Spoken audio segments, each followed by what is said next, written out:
Alrighty guys, today we're gonna do the rear end loop. And it's a 21 millimeter. And as you can see, I cleaned up the whole body here. Just hit it with some brake clean, and it did just fine. That is on there. I also don't want to pull too much on it. Knock this thing off the stand. There we go.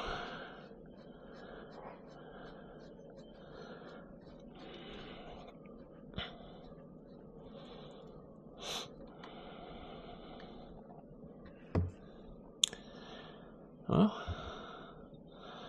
oil doesn't actually look that bad.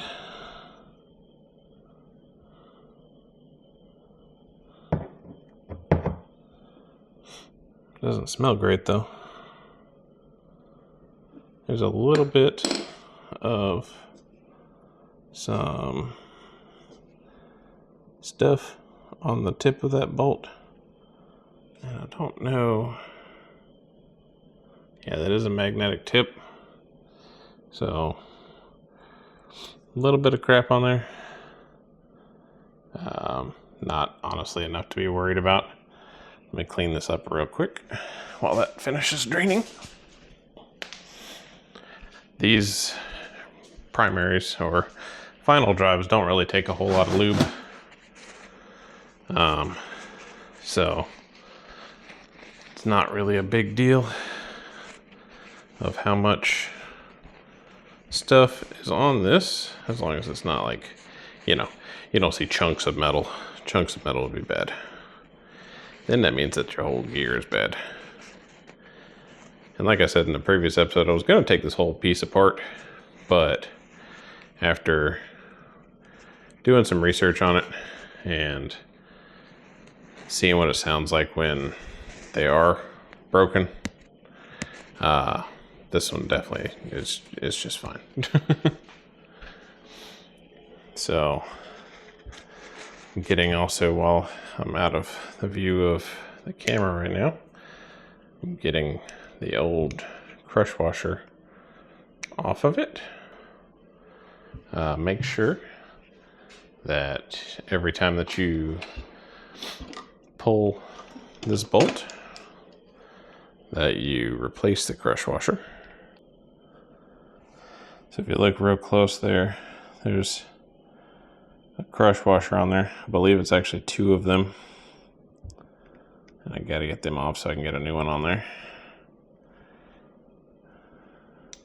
So what I'm doing is holding onto the washer with a pair of pliers, putting the socket on the back, and rotating it to try and get it broken free.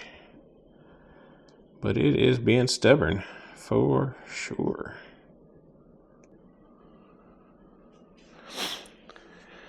And to tighten this one back on, it's going to be 16.5 foot-pounds, which really isn't a whole lot of pounds. So it's up to you as far as for if you are like me and have to have everything to the spec. But the cool thing about this job is, as you can see, new crush washer. All I have is copper, but copper will work just fine.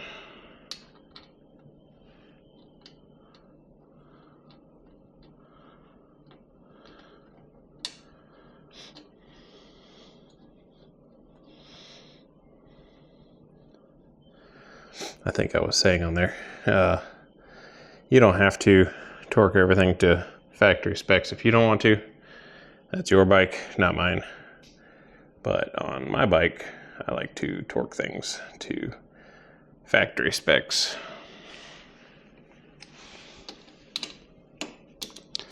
More or less as a safety for me and a peace of mind, because then if I'm getting, see if I can knock over the camera.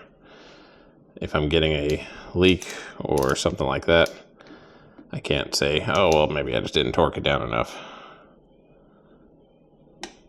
And that's 16.5. All right. Let's go ahead and take the fill off. Of course, it's not the same drain, or not the same bolt size. Why would they make it easy on me? Let's see what this one is. At least I have my toolbox organized.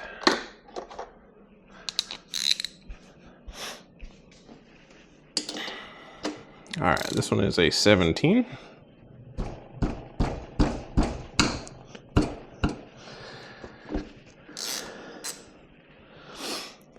And basically with this, you fill it up until it's right at the level of that bolt. Let's go ahead and clean that hole up a little bit.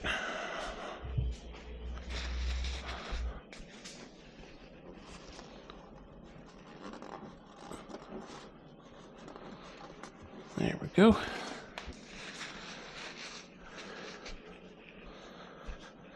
Grab my lube. Doesn't sound right, but what we're using is Hypioid, I think that's how you pronounce that. Hypioid gear oil, 80W90. So some thick boys. And I believe the service manual says 200 milliliters. This jar is 236. This is the brand that I'm getting. It's just a Honda, but it's gear oil. Let's make sure that little label doesn't interfere here. Peel that on off. Okay.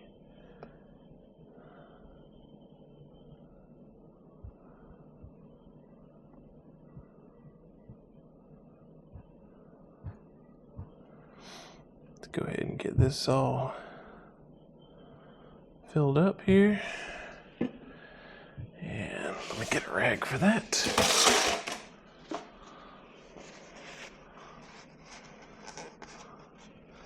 It's definitely not full yet, but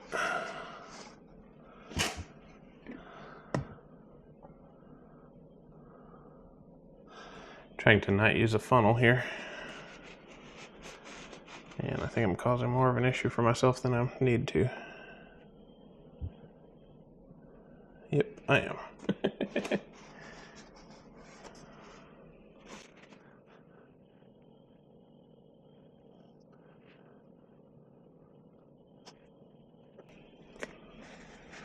Like I was saying though, with the reason why I didn't take this apart,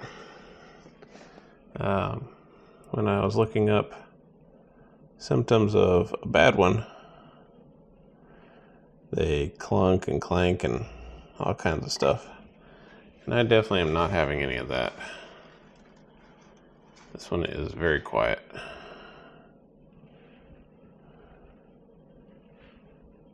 Ooh. I'm glad this one has a little extra. I'm gonna wipe off that much.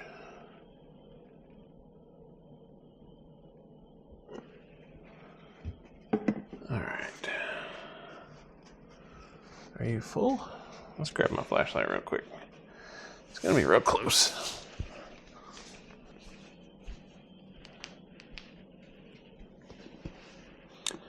And yeah, it is full. So what you're looking for is right there. If you can see, there's the level of the fluid is pretty much the level of the threads. So just like that. There is an O-ring on this right here. There's an O-ring right here. This O-ring looks pretty good, but it seems really soft. I've got a replacement. Always when you're working on any kind of vehicle, whether that be a motorcycle or a car, get you a set of O-rings and use it whenever you replace something that has an O-ring. Make sure that you just toss on a new one. Because O-rings are super cheap. Breaking down because you decided not to put one on there, not so much. I think I have one that was the size that it should be. So, new O-ring. And we're gonna take and just kind of snug this one up since it's got an O-ring under it. Don't really feel comfortable with torquing that one much. If it does have a torque rating, it's probably between 15 and 20 at the most. We're gonna call that good. Again, we'll keep an eye on it. If I get any seepage right here, we'll address that. All right, so that's how you change the final drive oil on a C50. Super easy.